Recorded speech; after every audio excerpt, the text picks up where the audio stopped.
saludándole en el amor del Señor, deseando ricas y abundantes bendiciones del cielo hacia sus vidas.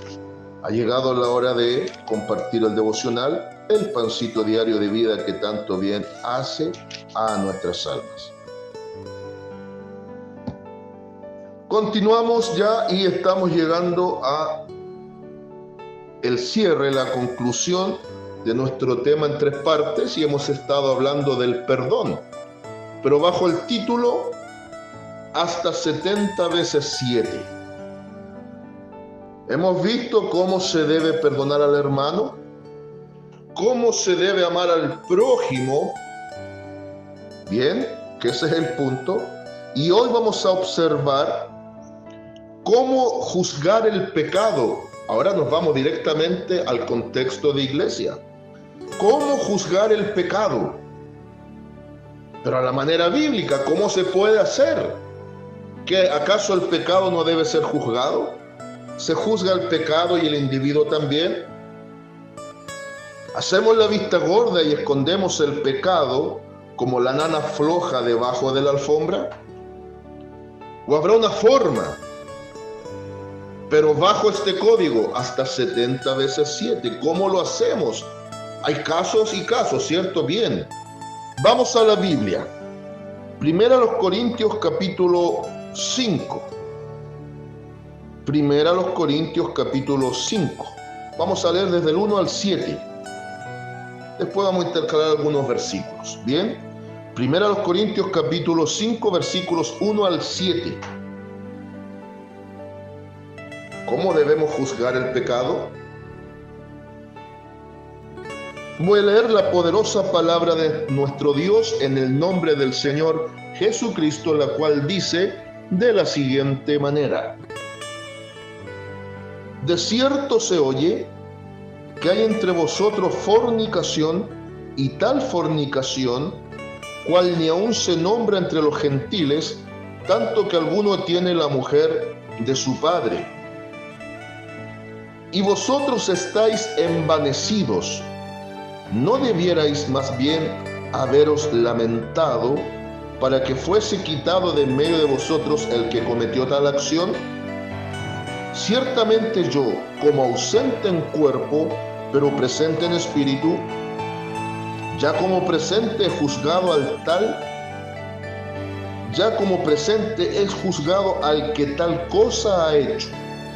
En el nombre de nuestro Señor Jesucristo, reunidos vosotros y mi espíritu con el poder de nuestro Señor Jesucristo. El tal se ha entregado a Satanás para destrucción de la carne, a fin de que el espíritu sea salvo en el día del Señor Jesús. No es buena vuestra jactancia. ¿No sabéis que un poco de levadura leuda toda la masa? Limpiaos pues de la vieja levadura, para que seáis nueva masa, sin levadura como sois, porque nuestra Pascua, que es Cristo, ya fue sacrificada por nosotros. Amén. Aquí entramos en una materia difícil y complicada. ¿Cómo juzgar el pecado en el corazón de la iglesia? Si ya Cristo nos enseña el principio del perdón de ofensas. Aquí entramos en áreas de pecado difíciles. ¿Cómo lo hacemos acá?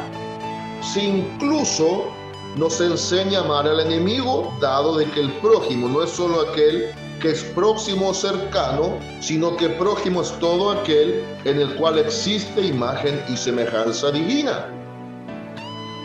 Aquí hay un caso puntual. La iglesia de Corinto, esta iglesia tenía muchas cosas buenas, pero terribles cosas malas. Era una iglesia muy dotada de parte de Dios. Era una iglesia que estaba en un punto estratégico.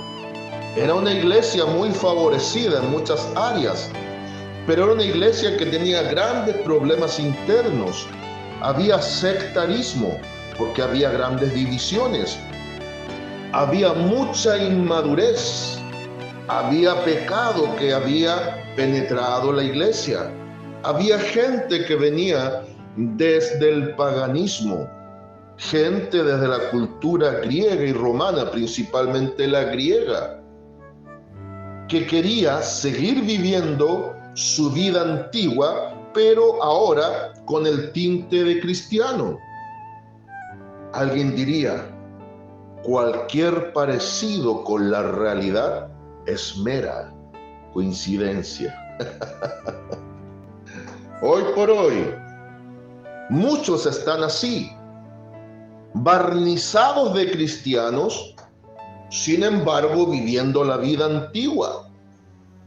Algunos queriendo ser y no son, otros pareciendo ser y tampoco lo son. Esa es la realidad. Ahora, centrémonos acá y que Dios nos ayude. Había un caso en la iglesia de Corinto en donde había una pareja de convivientes. Alguien dirá, pero hay casos y casos, sí. Pero esto que estaba ocurriendo, ni en el mundo normal, secular, externo a la iglesia, era bien visto y poco se daba. Que un hijastro convivía con su madrastra y pareciera que eran miembros en plena comunión de la iglesia de Corinto, y los líderes o los ancianos de la iglesia, la gente que tenía que salvaguardar la santidad en la iglesia, no estaban tomando cartas en el asunto.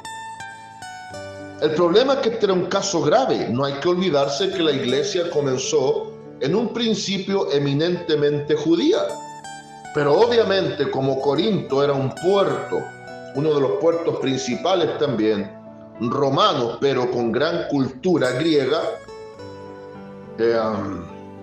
todo esto también dañaba a la iglesia, porque la iglesia era muy permeable al pecado. El asunto es que Pablo está citando la ley. Deuteronomio capítulo 22, versículo 30. Había toda una regulación en donde se le impedía vivir con parientes cercanos, convivir con parientes cercanos. Desde 22:13 del libro de Corintios comienza las leyes sobre la castidad, y había incluso pena de muerte de alguien que se allegara no solo a los animales, que es la zoofilia, sino que había pena también de muerte y de juzgar duramente a aquellos que se allegaran a pariente o parienta cercana. Entre esos también estaba la suegra, las primas, qué decir las hermanas, y en este caso aparece una madrastra. Deuteronomio capítulo 22, versículo 30 dice: ninguno tomará la mujer de su padre, ni profanará el lecho de su padre. También lo encuentra usted en Levítico 18, versículo 8. Acá mismo en Deuteronomio capítulo Levítico 18, 18 y Levítico 20, 11. Y en Deuteronomio, ahora sí, capítulo 27, versículo 20. Entonces, el pecado que estaba ocurriendo en la iglesia de Corinto no era menor, era un pecado de grueso calibre. Estaban transgrediendo voluntariamente la ley. Quizá alguien dirá, pero a lo mejor era gente que desconocía, perfecto, pero los que estaban al frente de la iglesia no desconocían esto. Y era tanto el pecado de los que lo estaban cometiendo como de los que no estaban sancionando. Entonces el apóstol Pablo, a través de la carta, por eso es que él estaba ausente en el cuerpo pero presente en espíritu, él les indica que él ya había juzgado este pecado. Y es bien llamativo porque dice en el versículo 5, el tal se ha entregado a Satanás para destrucción de la carne, a fin de que el espíritu sea salvo en el día del Señor Jesús. Este es un texto un poquito difícil de interpretar, pero podríamos interpretarlo más o menos así.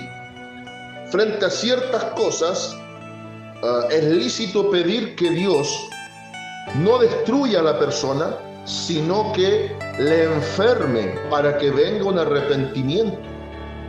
La idea de entregarlo en manos de Satanás es similar a pedir que Dios provoque una enfermedad en el individuo para que a través de esa enfermedad recapacite y se arrepienta. Entonces aquí la idea tiene que ver no con destrucción, sino pedir a Dios que venga de alguna forma un arrepentimiento para el que lo está haciendo. Para el que lo está haciendo. ¿Ah? Sin embargo, desde lo humano, veamos ahora desde el versículo 11. Más bien os escribí que no os juntéis con ninguno que llamándose hermano fuere fornicario o avaro o idólatra o maldiciente o borracho o ladrón, con el tal ni aun comáis. Aquí viene la regulación a nivel de iglesia. Hay áreas que solo Dios podrá trabajar en el corazón de ciertos individuos. Por eso Pablo decía, lo voy a entregar en manos de Satanás, o debiéramos entregarlo en manos de Satanás para destrucción de la carne, a fin de la preservación de espíritu. Repito, palabras sencillas. Pedir a Dios que en casos extremos Él trate directamente con el individuo, incluso a través de enfermedad, para un proceso de arrepentimiento, para salvación del alma, por supuesto. Pero a nivel de iglesia, ahora los que van por delante deben discernir el pecado y el pecador y juzgar ambas cosas. Según el pecado, así también el trato al individuo. Por supuesto que si hay gente que está en prácticas aborrecibles a los ojos de Dios, no podemos compartir con los tales como si nada ocurriese. Ejemplo sencillo: si a nuestras congregaciones llegan parejas de homosexuales, ¿los vamos a casar porque ellos dicen que hay que vivir en pos del amor libre? Por supuesto que no. No podemos caer en ciertas cosas ilícitas. Hay que respetarlos y amarlos en el seno congregacional, por supuesto. Pero individuos de ese tipo no pueden tomar cargos ni trabajos de iglesia. Ellos se congregarán a fin de que Dios trate con ellos para que venga un arrepentimiento y un cambio de vida. Es ahí donde aplica. Es que acaso, si ellos tienen una actividad propia de ellos, ¿vamos a participar con ellos? Vamos a mezclar la luz con las tinieblas, por favor, no nos equivoquemos.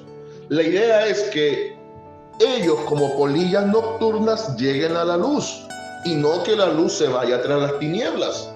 Se les respeta, se les recibe, se les ama en Cristo, pero debemos estar claros que hay cosas en las cuales Dios deberá tratar, pero nosotros tener el cuidado de no mezclar personalidad o asuntos personales con asuntos congregacionales o eclesiales.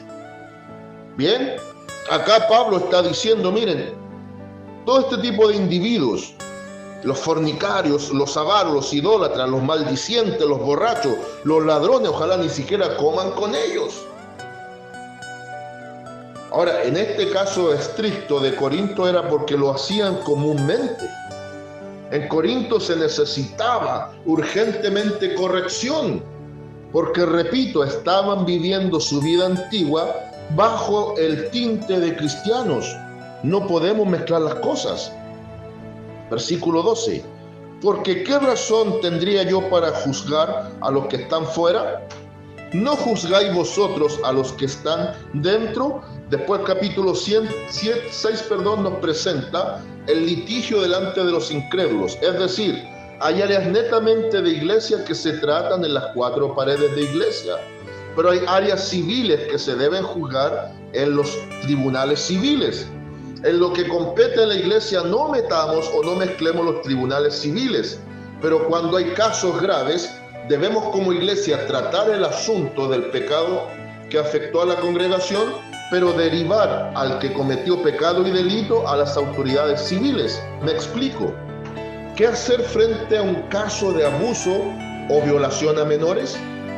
¿Qué pasa si es un pastor el que lo cometió? La junta de oficiales van a hacer el trabajo de la nana floja y van a esconder la basura debajo de la alfombra. ¿O solamente a nivel de comité pastoral o directiva pastoral, este caso solamente lo vamos a ver en las cuatro paredes de la iglesia? Una cosa en este caso es el pecado que ha de juzgarse y recibir las sanciones correspondientes, sobre todo si es a nivel pastoral o de liderazgo, el cese de las funciones, el quedar claramente establecido el pecado que cometió, y si gusta seguir participando en disciplina hasta que Dios diga lo contrario. Pero ¿qué pasa cuando también aquí aparece la idea del delito? Una cosa es el pecado, otra cosa es el delito. Dios puede perdonar un pecado. Bien, la persona es libre porque se arrepintió, pero el asesino, si es encontrado culpable, tiene que pagar con cárcel.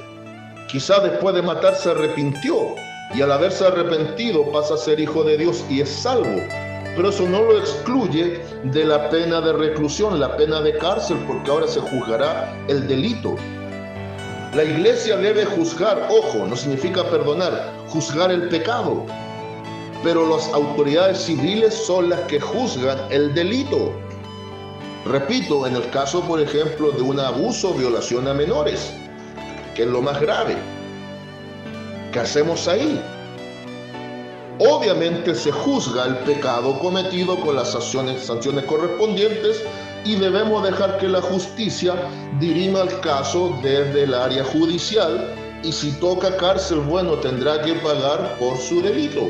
Bien, esa es más o menos la idea que presenta Pablo acá. Pero ahora dice, mucha atención aquí por favor, versículo 13.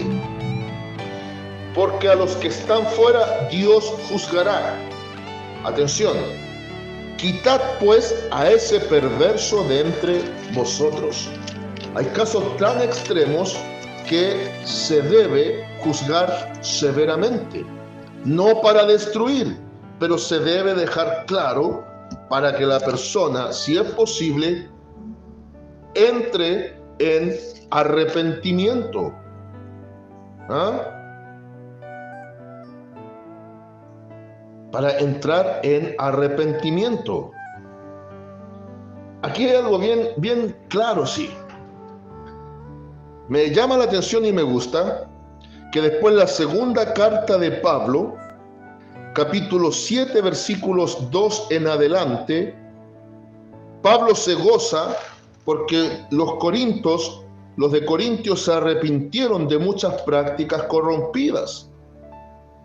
Se arrepintieron de las prácticas corrompidas. Estaban corrompidos y ahora dice, me gozo de que ustedes se arrepintieron. Me gozo de saber que ahora ustedes ya han entendido cómo es esto. Estaban actuando pésimamente mal. Pero ahora veo que hay un arrepentimiento. Ahora, vamos acá. Segunda carta a los Corintios, capítulo 2. Ponga muchísima atención. Desde el versículo 1 hasta el 11. Aquí da la impresión de algo. Yo creo que usted, que tiene buena comprensión de lectura, se va a dar cuenta. Segunda a los Corintios, capítulo 2, versículos 1 al 11. Dice, esto pues determiné para conmigo, no ir otra vez a vosotros con tristeza. Porque si yo os contrito, ¿quién será luego el que me alegre sino aquel a quien yo contristé? Y esto mismo os escribo, para que cuando llegue no tenga tristeza de parte de aquellos de quienes me debiera gozar, confiando en vosotros todos, que mi gozo es el de todos vosotros. Porque por la mucha tribulación y angustia del corazón os escribí con muchas lágrimas, no para que fueseis contristados, sino para que supieseis cuán grande es el amor que os tengo. El amor bíblico es amor con disciplina. Y ponga atención ahora, desde el 5 al 11. Subtítulo, Pablo perdona al ofensor. Pero si alguno me ha causado tristeza, no me la ha causado solo a mí, sino en cierto modo, por no exagerar, a todos vosotros. Le basta a tal persona esta reprensión hecha por muchos. Así que, al contrario, vosotros más bien debéis perdonarle y consolarle, para que no sea consumido de demasiada tristeza, por lo cual os ruego que confirméis el amor para con él. porque también para este fin os escribí, para tener la prueba de si vosotros sois obedientes en todo. Y al que vosotros perdonáis, yo también, porque también yo lo que he perdonado, si algo he perdonado, por vosotros lo he hecho en presencia de Cristo, para que Satanás no gane ventaja alguna sobre nosotros, pues no ignoramos sus maquinaciones. Da la impresión que este perverso de capítulo 5 de la primera carta es el mismo del capítulo 2 de la segunda carta, que ahora da la impresión que se arrepintió, y así como Pablo dijo al tal, quítenlo, ahora al tal que viene arrepentido, recíbanlo. Al que hubo que juzgarlo, ahora perdónenlo de corazón, porque él se arrepintió de corazón. Por eso les decía, no se olviden, ahora ya no son la vieja levadura, ahora ya no viven en la vida antigua. Y citaba lo que para nosotros nuevamente también aparece por boca de él en Gálatas 5:9, que un poco de levadura leuda toda la masa. Porque a veces hay que ser tan severo con estas cosas, porque un poquito de levadura leuda toda la masa.